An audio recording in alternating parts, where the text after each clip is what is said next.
Aliza talk के मुअज़्ज़ज़ सामीन को अलीज़ा कंवल का सलाम। उम्मीद करती हूँ कि तमाम मुअज़्ज़ज़ सामीन खैर व आफ़ियत से होंगे। आप सब जहाँ रहें खुश रहें। दोस्तों, अभी तक अगर आपने ये 2 चैनल सब्सक्राइब नहीं किए तो अभी सब्सक्राइब कर लें। बढ़ते हैं कहानी की तरफ। शुरू करते हैं आज की कहानी। मेरी बड़ी बहन का नाम नाज़रा था। वो मुझसे 10 बरस बड़ी थी। मेरी पैदाइश के वक्त अम्मी जान अल्लाह को प्यारी हो गई और मैं एक दिन की उम्र में ममता के साए से महरूम हो गई। वालिद साहब के लिए मेरी परवरिश बड़ा मसला था। फूफो उम्र रसीदा थी, वालिद साहब के साथ रहती थी। वो बेवा थी। तभी अबू ने नाजरा की देखभाल उनके स्पुर्द कर दी थी।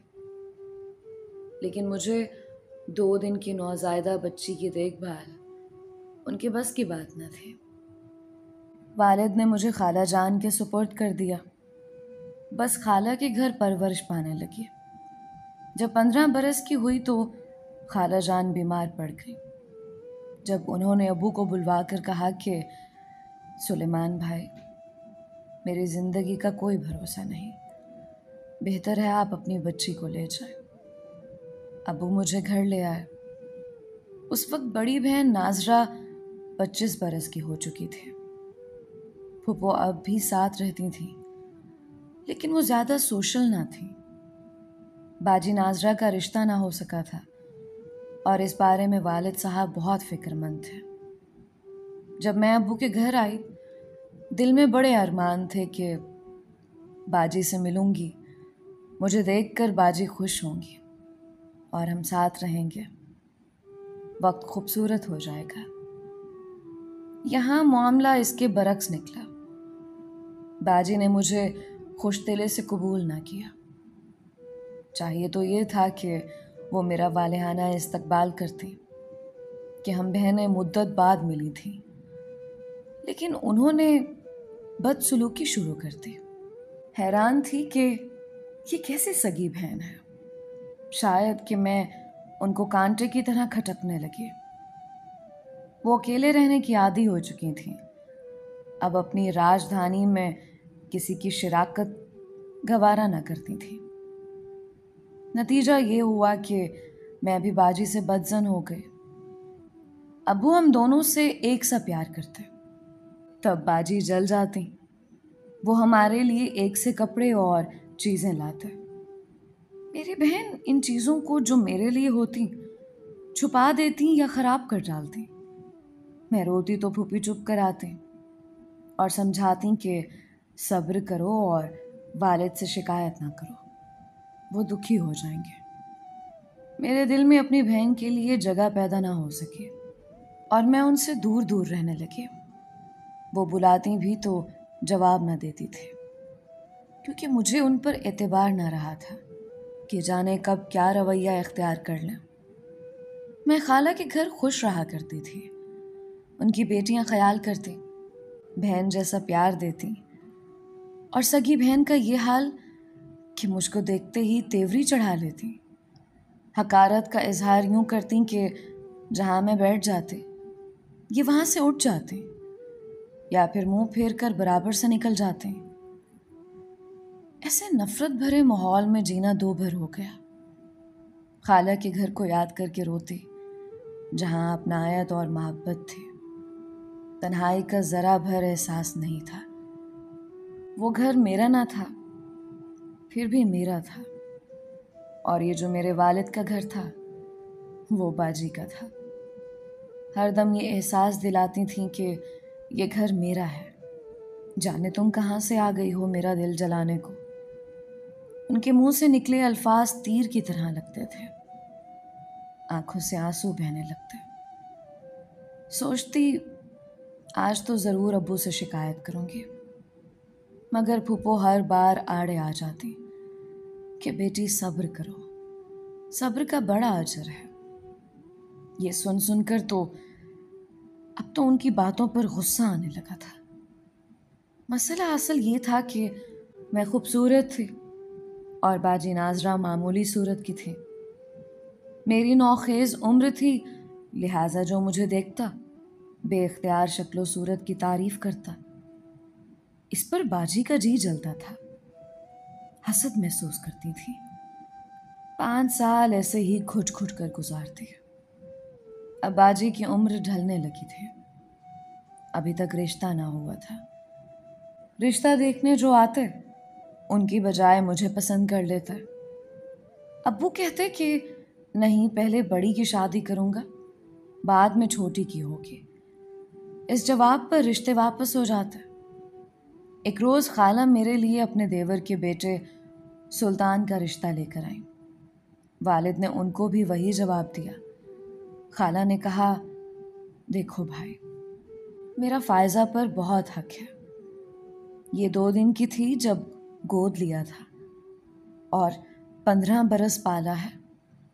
अब तुम ये रिश्ता नहीं ठुकराओगे। अगर अभी शादी मकसूद नहीं तो हम इंतजार किए लेते हैं। पहले बड़ी का ब्याह कर लो, फायजा का बाद में कर देना, मगर मंगनी अभी कर दो ताकि हमारे दिल को तसल्ली रहे। खाला का एहसान ऐसा ना था कि वालिद उनको नाराज करते। उन्होंने बात मान ली और मेरी मंगनी सुल्तान से कर दी।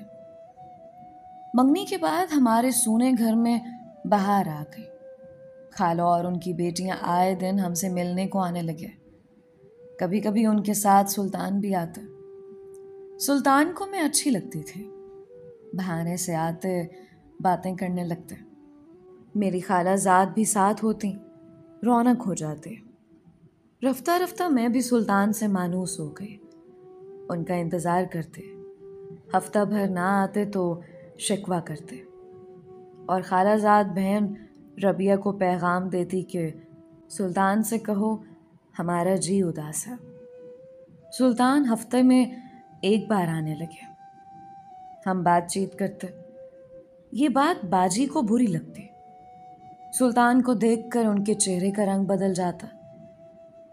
नागवारी का इजहार करने लगती, जैसे उनके सीने पर सांप लौट जाता हो।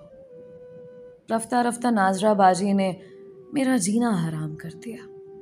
मुझे सुल्तान से बात करने ना देती, खातिर तवाज़ो से रोकती, हत्ता कि चाय बनाती तो गिरा देती। वो खुद तो घर की मलिका बनी हुई थी और मुझसे नौकरानी जैसा सुलूक करती थी। हर वक्त की इस बेइज्जती, लानत, मलामत को मैं कब तक सहती। सुल्तान से भी ये बातें छुपाती कि कहीं वो घर आना ना छोड़ दें या कि रिश्ता ही ना तोड़ दें। फूफो ने नाजरा को बहुत समझाया कि ये छोटी बहन है, इसके साथ ऐसा नारवा सुलूक मत किया करो। वो बाज ना आती। असल में तो उनको इस बात का रंज था कि मेरी मंगनी हो गई थी और उनका रिश्ता अभी तक नहीं हो सका था।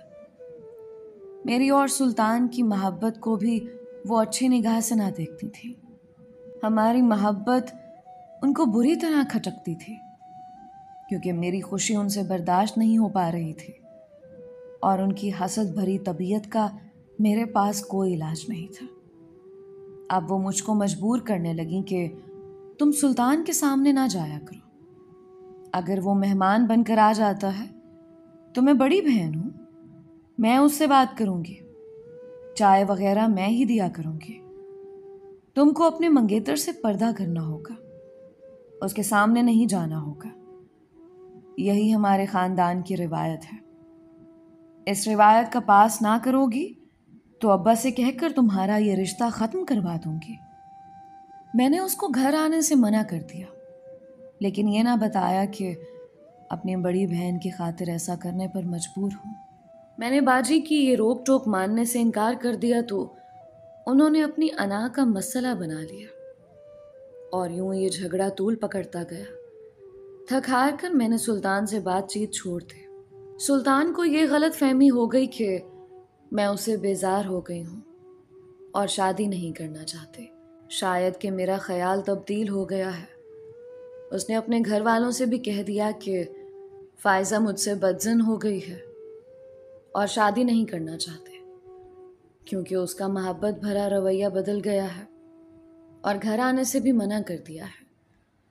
खाला ने मुझसे पूछा, मैं अगर बाजी की शिकायत करती तो वो मुझे हरगिज माफ़ ना करती और जीना दो भर कर देती। तभी कह दिया कि फ़िलहाल जब तक बाजी की शादी नहीं होती सुल्तान हमारे घर ना आए और ना उनके घर वाले आए, वरना उनकी बेइज्जती हो जाएगी। खाला समझी कि शायद मैं उनकी बेइज्जती करने का कह रही हूँ, क्योंकि बाजी का नाम लेने से खौफज़दा थे। लिहाजा मैंने गोल मोल बात कर दी। खाला को बहुत बुरा लगा और वो खामोश होकर चली गई। उस दौरान बाजी के लिए रिश्ते आए, मगर वो मुझे पसंद कर लेते थे। एक बहुत अच्छा रिश्ता था। अब्बू ने सोचा कि सुल्तान वाले तो रिश्ते से पीछे हट गए हैं, क्यों ना फ़ायज़ा को इधर दे दूँ।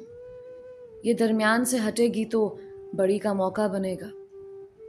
उन्होंने अमीर लोग देखकर मेरा रिश्ता ज़ुबान से कर दिया और मैं बुज़दली की वजह से अब्बू से ये वजाहत भी ना कर सकी कि सुल्तान के घर वालों का कसूर नहीं है, बल्कि बाजी के मजबूर करने पर मैंने खुद उनको रोका है और घर आने से मना किया है। बाजी ने भी वालिद साहब को बार बार यही बावर करा दिया था कि फ़ायज़ा सुल्तान से रिश्ता नहीं करना चाहते। इसी वजह से उन लोगों को घर आने से मना किया है। उसी माह में ही मेरी शादी ज़मान खान से हो गई और मैं किसी को भी अपने हालात की वजाहत न दे सकी। उस वक्त बड़ी शिद्दत से माँ की कमी महसूस हुई। अगर वो आज जिंदा होती तो उनसे हाले दिल कहते और यूं मेरे प्यार की कुर्बानी ना होते। खाला तो नाराज थी, उन्होंने आना ही छोड़ दिया था। उनको भी दिल की बात ना बता सके। वो मुझे गुस्ताख और मुजरिम कहती थी। मेरी शादी के बाद जैसे मेरी बहन को सुकून आ गया हो। साजिश का शिकार होकर मैं तो मुल्तान से लाहौर ब्याह कर चली गई और अपने नसीब से समझौता कर लिया। लेकिन वालिद साहब को बाद में अपनी गलती का एहसास हुआ और वो खाला को मनाने उनके घर गए। रिश्ते की बातें फिर से होने लगी और खालू जान ने नाजरा को सुल्तान के लिए मांग लिया। अब्बू तो यही चाहते थे कि किसी तो और बड़ी का रिश्ता हो। उन्होंने फौरन हाँ कर दी। सुल्तान को भी वालिदैन ने दबाव डालकर मना लिया और मेरी बाजी मेरे साबका मंगेतर की बीवी बन गई। सुल्तान ने वालिदैन की खुशी को अहमियत दी थी, हालांकि उनके दिल में अभी तक मेरी याद बाकी थी। उसे इल्म न था कि नाजरा ही की साजिश से मैं और वो एक दूसरे से दूर हुए थे। बाजी अब भी उसे यही यकीन दिलाती थी कि फ़ायज़ा ने खुद इनकार किया था। वो तुमसे शादी ना करना चाहती थी, इसलिए तुमको घर आने से मना किया था। बाजी तो अपनी चाल में कामयाब खुशो खुरम हो गई, लेकिन मेरी किस्मत खोटी निकली। जिस बंदे से मेरी शादी वालिद साहब ने अमीर कबीर जानकर कर दी थी, वो पहले से शादीशुदा और 3 बच्चों का बाप था। बीवी बच्चे साथ ले गई थी। ज़मान खान ने पहली ज़ौजा को तलाक न दी थी, बल्कि वो रूठ कर मैके जा बैठी थी। जब उसे मालूम हुआ कि ज़मान ने और शादी कर ली है, तो वो अपने भाइयों के हमरा वापस आ गई। 3 बच्चे उसके 3 कौमी हथियार थे और उसकी पोजीशन अपने बासरो रसूख भाइयों की बदौलत काफ़ी मजबूत थी। काफ़ी झगड़े के बाद ये फैसला हुआ कि ज़मान मुझे तलाक देंगे और पहली बीवी बच्चे उनके पास रहेंगे। बच्चों की खातिर उस शख्स ने अपने सालों की शर्त मानी और मुझे तलाक देकर मैके भिजवा दिया। मुझे तो बेकसूर तलाक हुई थी, लेकिन मेरी बहन ने यह कहना शुरू कर दिया कि मैंने सुल्तान की वजह से घर नहीं बसाया और तलाक लेकर घर आ गई हूँ। हालांकि उन दिनों मैं उम्मीद से थी। बड़ी बहन ने मुझे रखने से इनकार कर दिया। वालिद साहब अकेले थे। उन्होंने शर्त रखी थी कि जब तक वो जिंदा हैं, नाजरा उनके पास रहेगी और सुल्तान घर दामाद होंगे। अब जिस घर में नाजरा और सुल्तान हैं, मुझे भी वहाँ रहना था, क्योंकि ये मेरे वालिद का घर था। और मैं कहाँ जाते, वो भी इस हाल में जबकि मैं उम्मीद से थी। जल्द ही मुझे यह एहसास हो गया कि यहाँ रहना तो सौकन के साथ रहने से भी ज़्यादा दुश्वार है। सुल्तान मेरा ख्याल रखते थे, जबकि सगी बहन मेरे बदन से सांस भी खींच लेना चाहती थी। नाजरा का जब मुझे घर से निकालने पर कोई बस ना चला, तो उसने एक निहायत घिनौना इल्ज़ाम धर दिया कि फायजा को जब तलाक हुई थी, ये उम्मीद से नहीं थी, बल्कि अब उम्मीद से हो गई है, और सुल्तान इसके मुजरिम है। जब वालिद साहब ने ऐसी बात सुनी तो वो बहुत परेशान हुए, क्योंकि वो ज़ईफ हो गए थे। ऐसे पै दर पै सदमे सहने की ताब उनमें ना थी। सुल्तान को नाजरा के इस इल्ज़ाम ने सख्त बर अफरोख्ता कर दिया था। अब सारी साजिश उनकी समझ में आ गई कि उनको हासिल करने की खातिर नाजरा ने ये सारा खेल बनाया था। उन्हें मेरी हालत पर दुख था, और फिर उन्होंने ऐसा फैसला किया कि जिसका तसव्वुर भी हम ना कर सकते थे। उन्होंने खुलम खुला बीवी को यह कहकर तलाक दे दी कि जो औरत मुझ पर और सगी बहन पर ऐसा घिनौना इल्ज़ाम लगा सकती है, वो मेरी बीवी रहने के लायक नहीं है। उसको इस बोहतान पर 80 कोड़े लगने चाहिए। बहरहाल मैं कोड़े तो नहीं लगवा सकता, लेकिन मैं इस बोहतान बाज औरत को अपनी ज़िंदगी से अलहदा करता हूँ। वो बाजी को तलाक देकर घर से चले गए। अब तो वो मेरे खून की प्यासी हो गई थी। मैंने खाला को फ़ोन कर दिया और वो आकर मुझे अपने घर ले गई। बच्चे को जन्म देने तक मैं उनके पास रही। फिर उन्होंने मेरी शादी सुल्तान से करा दी। यूं खुदा ने मेरी खोई हुई मोहब्बत मुझे लौटा दी। हालांकि उस सारे मामले में मेरा कोई दोष ना था। ये सब कुछ मेरी बहन की हिमाकतों से हुआ था। ताहम अब लोग बाजी नाजरा से ही हमदर्दियां जतलाते हैं और मुझे दोषी ठहराते हैं। उनका ख्याल है कि मैं खुद ज़मान से तलाक लेकर आई थी और अपनी बहन का घर इस वजह से ख़राब किया कि साबका मंगेतर से शादी करना चाहती थी। ये तो सुल्तान जानते हैं, या फिर मेरा खुदा गवाह है कि ऐसा कुछ मैंने सोचा और ना किया। ये जो कुछ हुआ अल्लाह ताला की मर्ज़ी से खुद ब खुद हो गया।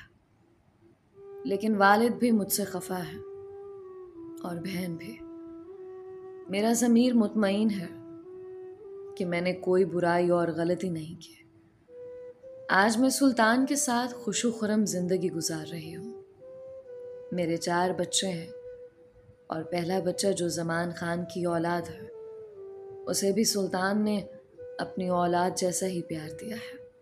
मेरा ये बेटा अदनान उन्हें अपना बाप कहता है, और उसी की खातिर हम अपना वतन छोड़कर दयारे गैर में आ गए हैं, ताकि लोगों की जहर आलूद बातें सुनकर मेरे अदनान की मासूमियत मजरूह न हो जाए। दोस्तों, ये थी फायजा और सुल्तान की कहानी। कभी कभार हमारी सगी बहनें ही हमारे लिए सौतन से भी ज़्यादा बुरी बन जाती हैं। अल्लाह ऐसी बहनों को हिदायत दे। उम्मीद करती हूँ कि इस कहानी से आपको बहुत कुछ सीखने का मौका मिला होगा। कहानियाँ अपने प्यारों तक लाजमी शेयर किया करें, क्योंकि किसी भी कहानी से किसी को बहुत कुछ सीखने का मौका मिल सकता है।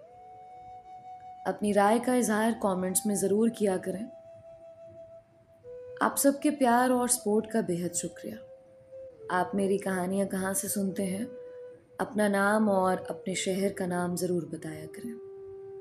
आज का special thanks Mrs Saira Bano का, जो कि म्यांमार से ताल्लुक़ रखती हैं, और मिस आलिया कनीज़ का, जो कि मुल्तान पाकिस्तान से बिलोंग करती हैं। मुझे अपनी ढेर सारी दुआओं में याद रखें। मिलते हैं एक नई कहानी के साथ। अलीज़ा कमल को इजाज़त दीजिए। अल्लाह हम सब का हामी और नासिर रहे।